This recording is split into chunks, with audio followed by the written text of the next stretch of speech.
Thought it had stopped raining, but it hasn't. So if you hear the rain in the background, get used to it. Steven Jiglet with Strong Dogs. The other thing I did on Saturday was I went to my first IGP competition. We did not participate. I did bring Aria, but I just kept her in the trunk. Door open. She got air, so don't worry. She wasn't freaking out.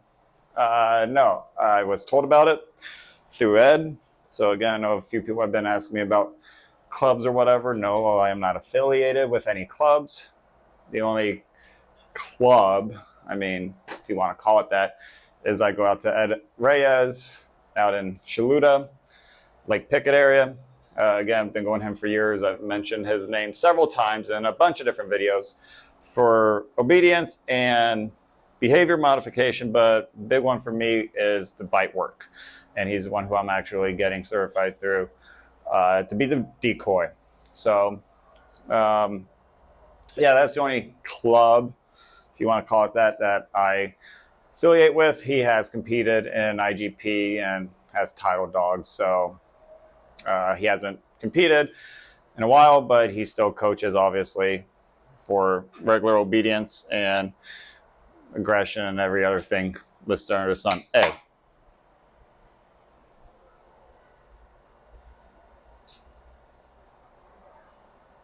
Knucklehead.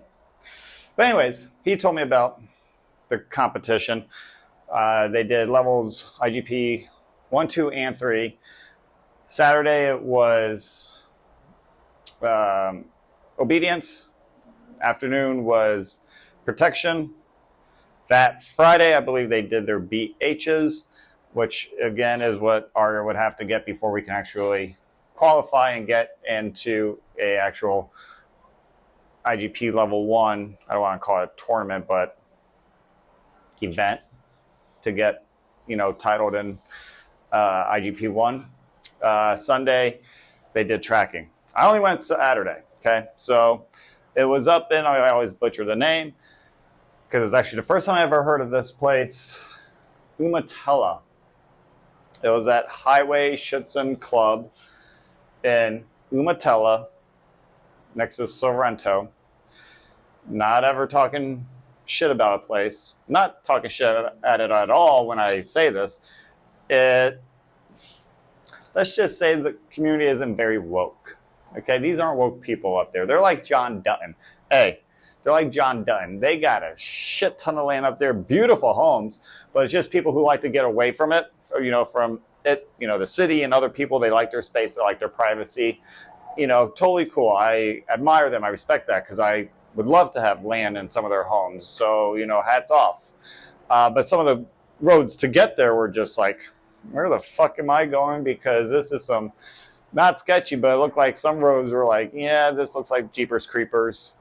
Very small town, very rustic and old. Like, again, if you're not there a lot, it's just, fish out of water. So just very eye-opening, again, because, being in Orlando and more in the big cities or Lake Nona is not a small town. It's grown up, but, modern is the word that keeps popping in my head. You forget there is very much a lot of country out in Florida still, and that's kind of what this was. So, like I said, not woke at all. So it's just fun to go out there, and it's actually a fun drive. It's like an hour and 10 minutes. So for me anyway, so it was a fun drive. But anyways, worth the trip. So my experience at this IGP event.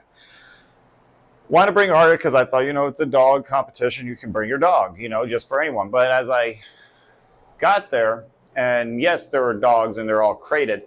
None of the participants, let me take that back.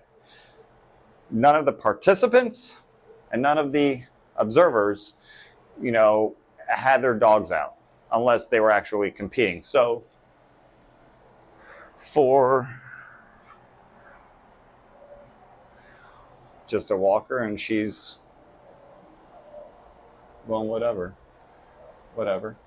Anyways, none of them had a dog out unless, like I said, they were leading up to go into the training field. None of them had their dogs, none of them had their dog out. So that is why I left Arya in the crate. Foresight thinking, reason being, again, you don't want to amp up the other dogs. You just want to have manners with some of the other patrons there.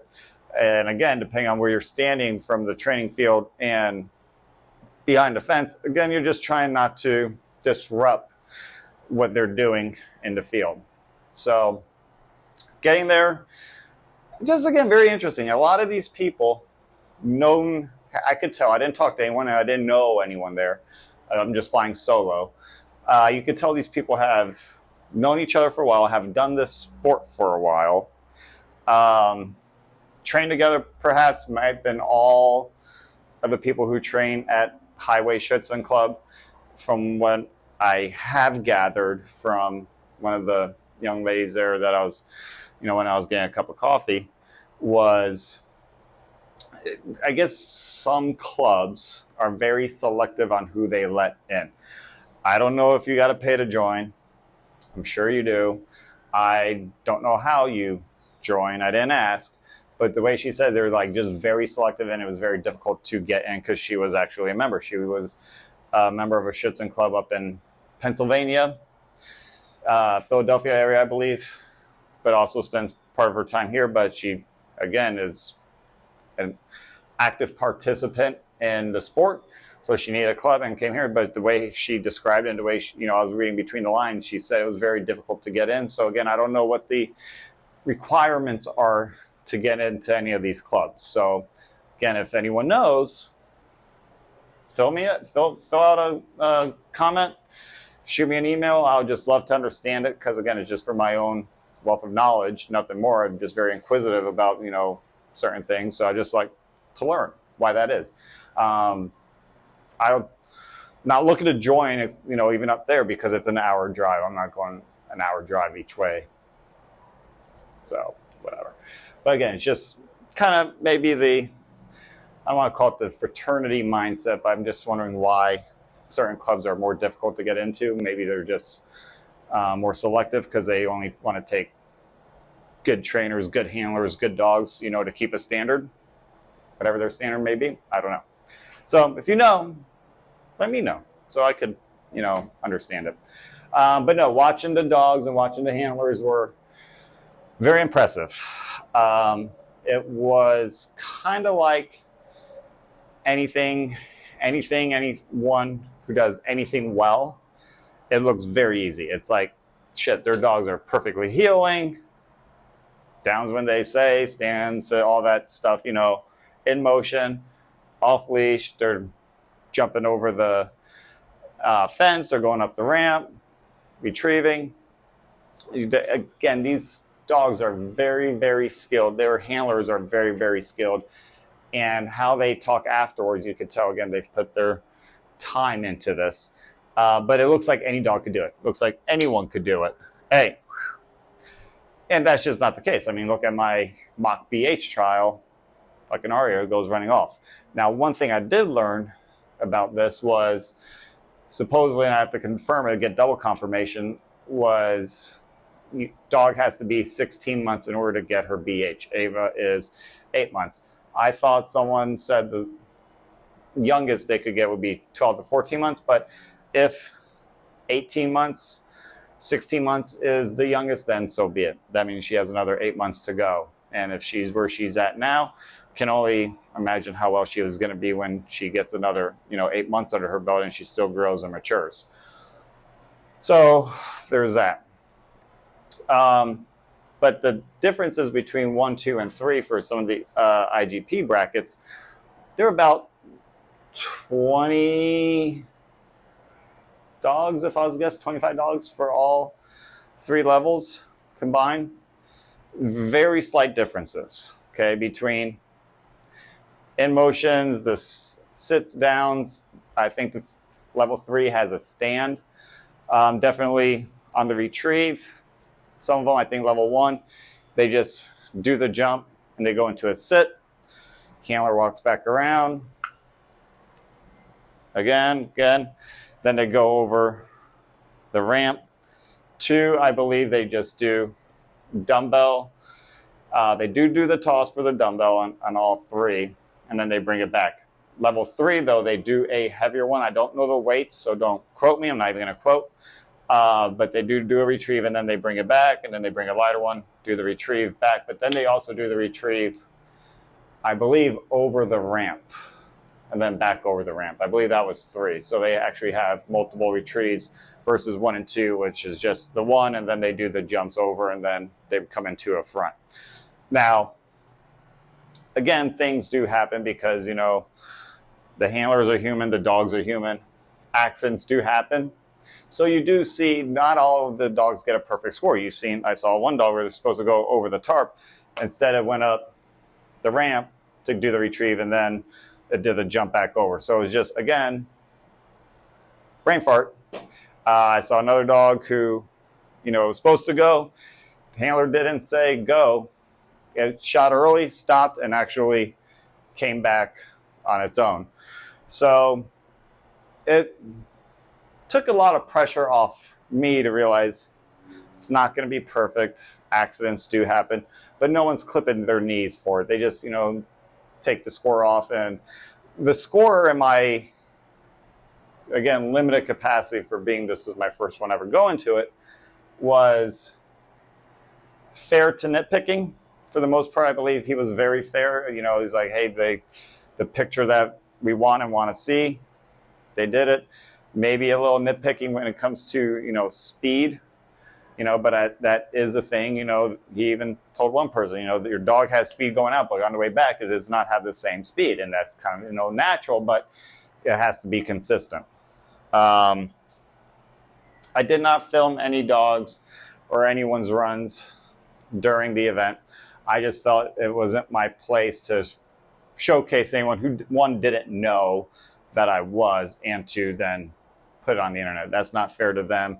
I believe that would be invasion of privacy. If it's me, I don't care. But again, out of respect for the dog and the handlers, the owners, I did not film anything. So if you're looking for that, don't watch this video because I don't have any videos. Again, just out of respect, because if they didn't know, I didn't ask them, I'm not even going to bother to do it. Again, another thing I did learn, depending on the level, was gunfire.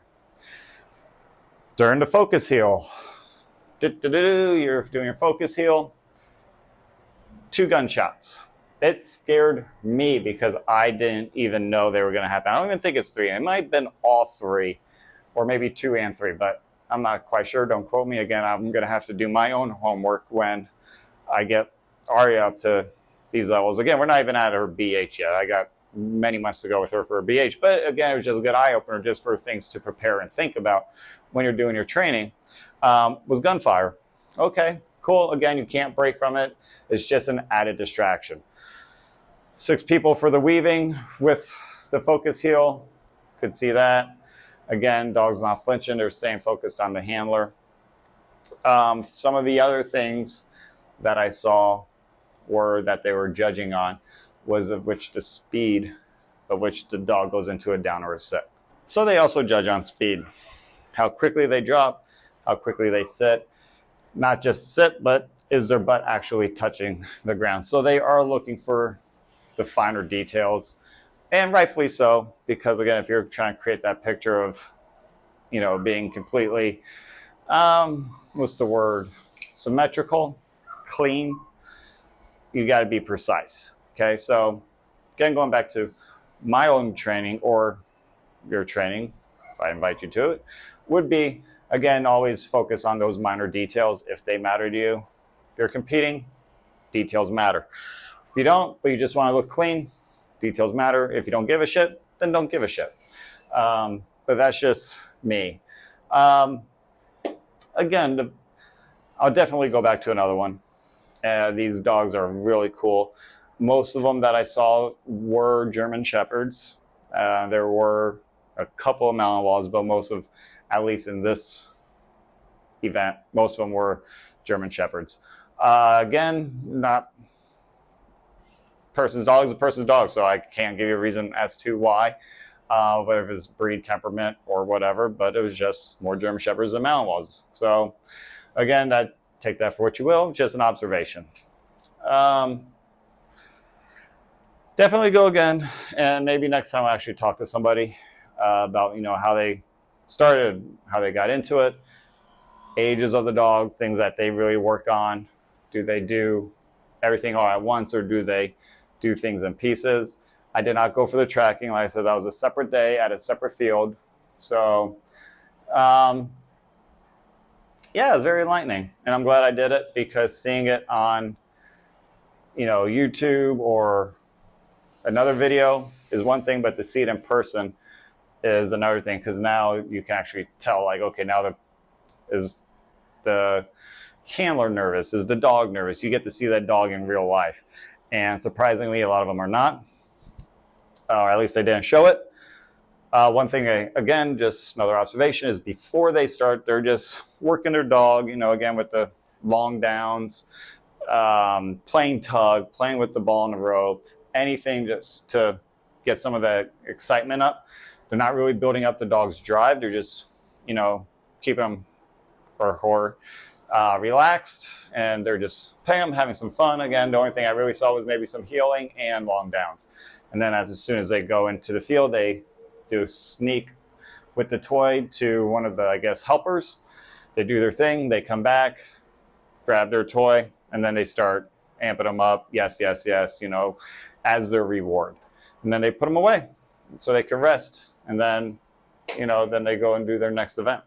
So yeah, if you have a chance, go to one. If you're interested in the competitions, go find them. I don't know how often they happen. I feel like they are very sporadic, and you might have to do some traveling, but I think it is well worth it, especially if you go on the obedience and the protection days. So yeah, I'll go back, and I'm glad I did it. So overall, I was impressed with the event and the turnout. Again, not knowing anything, I would give it an A-, and I would do it again.